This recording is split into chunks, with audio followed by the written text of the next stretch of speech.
Hi అందరూ ఎట్లున్నారు? Welcome back to my channel మా ఇంటి వంటలు వ్లాగ్స్.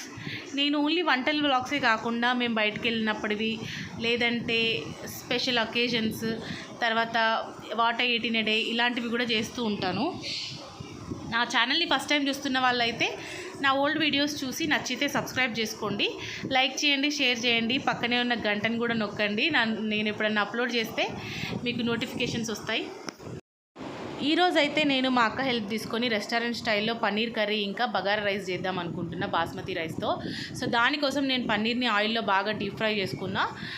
బాగా వేయించి ఫ్రై చేసుకున్న తర్వాత పక్కకు తీసుకొని దాంట్లోనే ఆనియన్స్, కాజు, టమాటో, మసాలా ఐటమ్స్ అన్నీ వేసుకొని బాగా ఫ్రై చేసుకోవాలి. ఎందుకంటే వీటిని మనం మిక్సీ పట్టుకుంటాం, తర్వాత మిక్సీ ఆ ప్యూరీతో మనం కర్రీ వండాలి కాబట్టి. సో ఇలా బాగా ఫ్రై చేసుకొని లాస్ట్లో మసాలా ఐటమ్స్ అన్నీ యాడ్ చేసుకొని దాన్ని కూడా పక్కన పెట్టుకోవాలి. సో మనకు ఇప్పుడు వేయించిందంతా చల్లబడే వరకు మనము బగారా రైస్కి అయితే ప్రిపేర్ చేసుకుందాము. దానికోసం ఆనియన్, మిర్చి ఇంకా క్యారెట్ కూడా ముక్కలు ముక్కలుగా చిన్న చిన్న ముక్కలుగా కట్ చేసుకోవాలి. అవి కట్ చేసుకొని పక్కన పెట్టుకొని ఒక ప్లేట్లోకి మనం ఏదైతే బగారా రైస్ వండాలనుకుంటున్నామో దానికి కావాల్సిన ఇంగ్రీడియంట్స్ అన్నీ పక్కన పెట్టుకోవాలి. అందులోకి పుదీనా, కొత్తిమీర, మిర్చి, ఆనియన్స్, క్యారెట్, తర్వాత మనం ఒక బౌల్ పెట్టుకొని అందులోకి ఆయిల్ ఇంకా నెయ్యి అండ్ బగారాకు కూడా వేసుకొని ఆల్ మసాలా ఐటమ్స్ మనం ఏవైతే వేయాలనుకుంటున్నామో అవన్నీ కూడా వేసుకోవాలి. అవి బాగా ఫ్రై అయిపోవాలి. బాగా ఫ్రై అయ్యి మంచి వాసన వస్తున్నప్పుడు ఇప్పుడైతే అందులోకి ఆనియన్స్ వేసుకుందాము. ఆనియన్స్ తర్వాత పచ్చిమిర్చి కూడా వేసుకొని బాగా సేపు ఫ్రై చేసుకోవాలి, అవన్నీ బ్రౌనిష్ కలర్లోకి వచ్చేదాకా.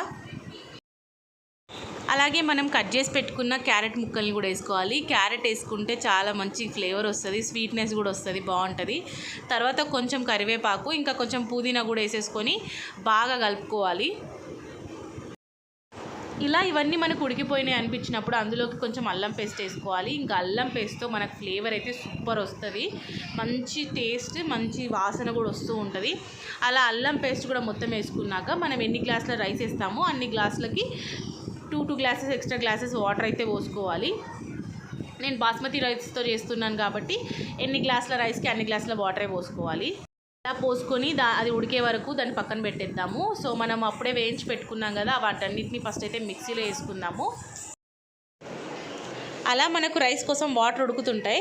సో ఈ లోపల మనము కర్రీకి ప్రిపేర్ చేసుకుందాము. మనం ప్యూరీ ఆల్రెడీ పట్టేసుకొని పెట్టుకున్నాం కదా, దానిలోకి ప్యాన్లో ఆయిల్, పచ్చిమిర్చి, ఆనియన్, పుదీనా వేసుకొని బాగా కలుపుకోవాలి. అవి బ్రౌనిష్ కలర్లో వచ్చిన తర్వాత మనం మిక్సీ పట్టుకున్న ప్యూరీ అంతా ఇందులో వేసేయాలి. కొంచెం కొంచెంగా వాటర్ కలిపి ఆ మొత్తం ప్యూరీ అంతా అందులో వేసుకొని అయితే బాగా కలుపుకోవాలి. మనకు అప్పటికే పైన నూనె తేలుతూ ఉంటుంది అండ్ మనకి ఎంత నూనె పైకి అలా తేలితే అంత కర్రీ టేస్ట్ వస్తుంది. అప్పుడే మనకు కూర బాగా కుదిరినట్టు. సో అలా మనం కొంచెంసేపు ఒక 10 నిమిషాలు దాన్ని ఉడకనిచ్చాక దాంట్లోకి కొంచెం పసుపు, కొంచెం అల్లం, కొంచెం సాల్ట్ కూడా వేసుకోవాలి. అందులోకే కారం కూడా వేసుకొని ఒకటేసారి అన్నీ కలిపేసుకోవాలి, ఒక్కొక్కసారి వేసుకోకుండా. ఇలా అన్నీ వేసుకున్న తర్వాత బాగా కలుపుకొని ఒక 10 నిమిషాలు అయితే మూత పెట్టుకోవాలి. ఆ లోపల మనకు మొత్తం కారం, ఉప్పు, పసుపు అన్నీ మనకు మిక్స్ అయిపోయి మంచి ఫ్లేవర్ అయితే వస్తూ ఉంటుంది, వాసన అండ్ ఫ్లేవర్. తర్వాత మనకు రైస్ అంతా ఉడుకుతున్న వాటర్లో వేసేసుకోవాలి. మామూలు రైస్తో కూడా మనం చేసుకోవచ్చు, కాకపోతే బాస్మతి రైస్ అయితే ఫ్లేవర్ మంచిగా ఉంటుంది, ఏదో రెస్టారెంట్లో తిన్నంత స్టైల్ వస్తుంది. ఎందుకంటే నేను రెస్టారెంట్ స్టైల్లో కర్రీ ట్రై చేస్తున్నా కాబట్టి బాస్మతి రైస్తో ట్రై చేద్దాం అనుకున్నా. ఈ లోపల మనకు కర్రీ కూడా ఉడికిపోతుంది, ఇంకా రైస్ కూడా ఉడికిపోతుంది, అన్నము. అలా ఉడుకుతున్న కర్రీలో మనం ఫస్ట్ ఫ్రై చేసి పెట్టుకున్న పన్నీర్ ముక్కల్ని వేసుకోవాలి. అప్పుడే ఆ వాటర్ అంతా పన్నీర్ ముక్కలకి పట్టి మంచి టేస్ట్ వస్తాయి పన్నీర్ పీసెస్ కూడా. సో అలా మనకు కూర అయితే రెడీ అయిపోయింది. ఇంకొక 10 నిమిషాలు మూత పెట్టేసుకుందాము. తర్వాత మసాలా ఇంకా కొత్తిమీర చల్లుకుంటే కూర అయితే రెడీ అయిపోతుంది. చూడండి 10 నిమిషాల వెయిట్ తర్వాత కూర అయితే ఎలా రెడీ అయిపోయిందో. మనకు ఆయిల్ పైకి వచ్చిందంటే ఆల్మోస్ట్ కూర రెడీ అయిపోయినట్టే. ఇంకా పన్నీర్ పీసెస్ కూడా మొత్తం కలిసిపోయినాయి. తర్వాత అందులో కొంచెం ధనియాల పొడి, కొంచెం కొత్తిమీర చల్లుకుంటే మంచి పన్నీర్ మసాలా రెడీ అయిపోతుంది. ఇందులో బటర్ యాడ్ చేసుకుంటే అది పన్నీర్ బటర్ మసాలా అయింది. సో ఇదైతే కర్రీ చూడ్డానికైతే యమ్మీగా కనిపిస్తుంది.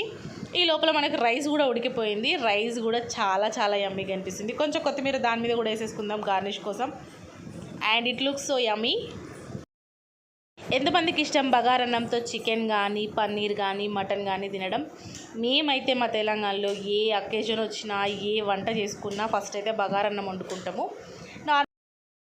నార్మల్ రైస్తో వండుకున్నా కూడా చాలా టేస్టీగా ఉంటుంది. సో అన్నీ రెడీ అయిపోయినాయి.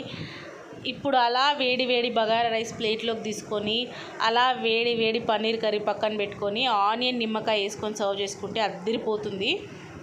ఇదండి ఇవాల్టి వ్లాగ్. నచ్చితే లైక్ చేయండి, షేర్ చేయండి, సబ్స్క్రైబ్ చేసుకోండి. Thank you.